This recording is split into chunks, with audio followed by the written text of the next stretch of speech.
You wanna say hello to the fine people out there? Get us started here. I'd love to.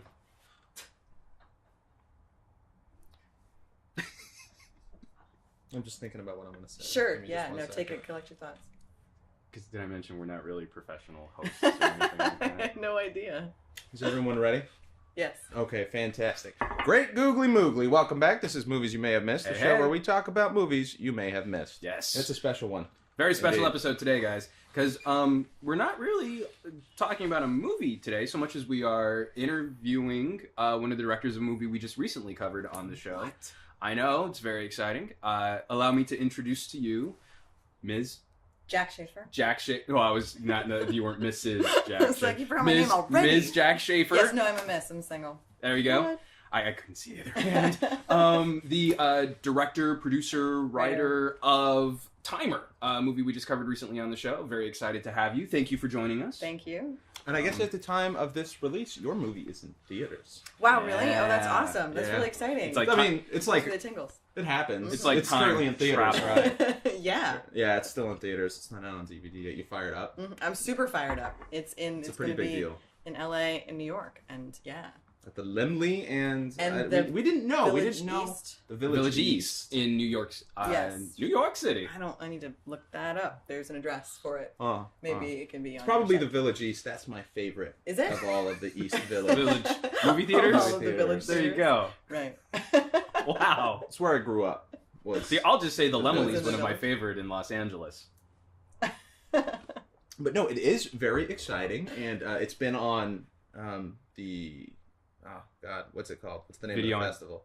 Tribeca. The Tribeca Yes. Video on Demand Yes. for some time now. Yes. It's doing extremely so well. because we're in the future. You have to remember. That's We're right. super in the We're- future. we're totally I'm in the future. in it for the time travel. So yeah, it's doing great. We're breaking records.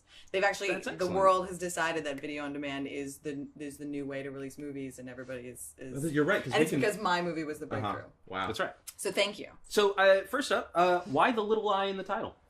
Oh man, you're gonna throw me under the bus like that. It has nothing to do with Apple. I do. I wasn't going to presuppose. I mean, yeah.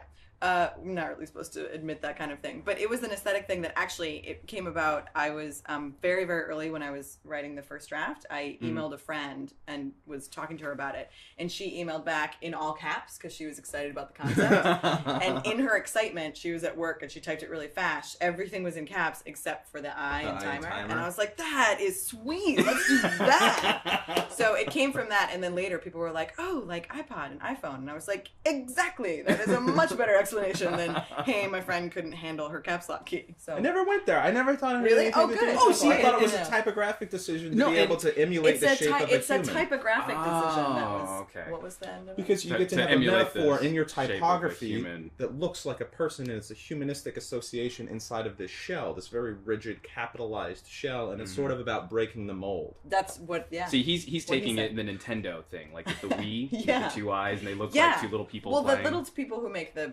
M, that's definitely what that is. The in little movie. people that I just imagined a factory that makes M's. The kind of people The work sweatshop, at. the I get TiMER sweatshop. confused. Well, it was one of the things that we had touched on in our review of the movie too. Was I thought it was a conscious decision because the TiMER stores were set up so much like Yeah, like like Apple Apple cell stores. phone stores. Yeah. Cell phone. that- Actually, what we really went for was a cell phone distributor, Mhm. and then we also, we were inspired by the Mac stores and sort of that the cleanness and the minimalism of those.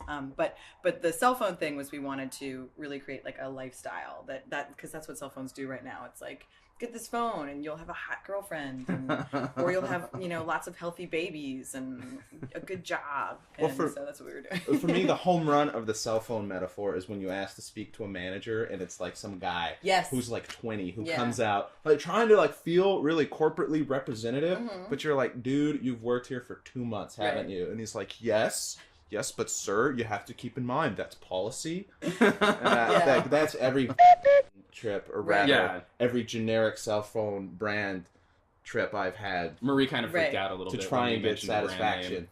They're not a sponsor. I apologize. But thank you. That character's name is Manager Larry, and he's played by Eric Youngman, who's a really, really funny guy. And I know. Why do I know his face? from Not Another Teen Movie. Oh, yeah. Okay. Yeah. He's a really, really nice guy. Is that not it? That is it. Yeah, he plays the Ricky. I forgot I'd seen it. Yeah. Well, it's on TBS, like all the time. always. Not another teen movie? Yeah. Isn't it like really vulgar? Yeah, well, they cut out the Cleveland steamer. It's not fun to watch on TV, but I totally just said that. My mother. Well, no, my You mother just say the wouldn't. Cleveland My steamer? mother wouldn't know what that is. Yeah. well, and that actually kind of just moves me into how does the casting for a film like this go? Mm-hmm. I mean, we kind of had a little mini geek out over Jo Beth Williams. Mm-hmm. We Right. covered a film of hers, Dutch. Mm-hmm. I had a mid '90s sort of geek panic attack over Tom Irwin. Yeah. That's an incredible cast to assemble for this type of project. Yeah. How do you get this type of project on those actors' radars? Well, we had, obviously we had very little money, and early on we made decisions about where we were going to have big expenses. One of them being we shot on 35, and that was something that we knew we wanted our money to go to.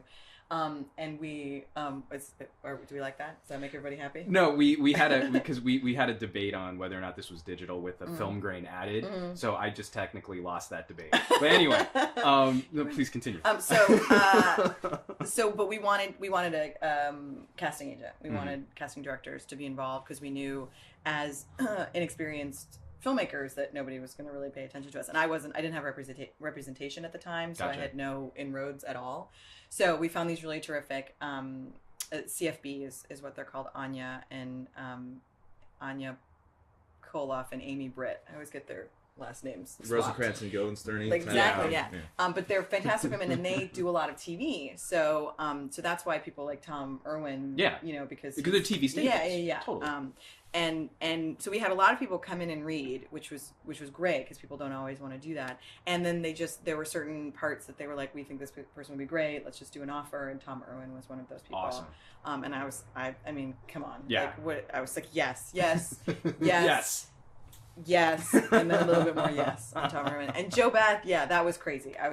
She was like on my teeny tiny short list for that role, and then she agreed, and I was like, I'm sorry, you said what now? And she showed up on set like the day she was shooting, and I was like, I just gushed, like I just slobbered all over her, Poltergeist, Big Chill, everything, and she was eating, and I was just slobbering, and she was just like, She oh starts my God. vomiting, then you vomit. She was mostly like, no, there wasn't any vomit, but she was kind of like, yeah. So this part you want me to play, and I was like, oh right.